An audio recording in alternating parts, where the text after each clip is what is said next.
পৃথিবীর ইতিহাসে আল্লাহর সঙ্গে প্রথম ধৃষ্টতা প্রদর্শনকারী ও নিজ সম্প্রদায়ের প্রতি চরম অত্যাচারী হিসেবে পরিচিত ছিল নমরুদ।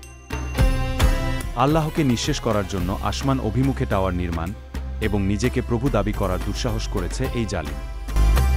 দীর্ঘ 400 বছরের শাসনামলে সে পৃথিবীতে উদ্ধত্ত প্রদর্শন করেছিল চরম পর্যায়ে।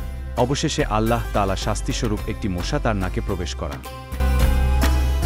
মশার অসহ্যকর জ্বালায়ন্ত্রণা থেকে নিজেকে বাঁচাতে মাথায় হাতুড়ি দিয়ে আঘাত পর্যন্ত করে, কিন্তু এতেও তার শেষ রক্ষা হয়নি, বরং শাস্তির মাত্রা আরও বহুগুণ বেড়েছে।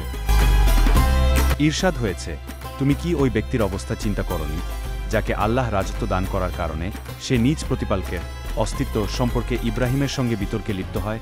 যখন ইব্রাহিম বলল, তিনি আমার প্রতিপালক, যিনি জীবনও দান করেন এবং মৃত্যু ঘটান, তখন সে বলল, আমিও তো জীবন দান করি ও মৃত্যু ঘটাই।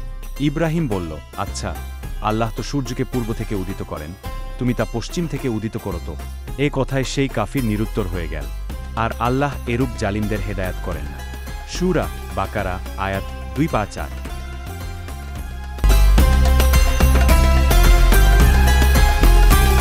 আমাদের ভিডিও ভালো লাগলে অবশ্যই লাইক, কমেন্ট, শেয়ার করতে ভুলবে না। আপনার একটি কমেন্ট আমাদের আত্মবিশ্বাস যোগায়। ধন্যবাদ।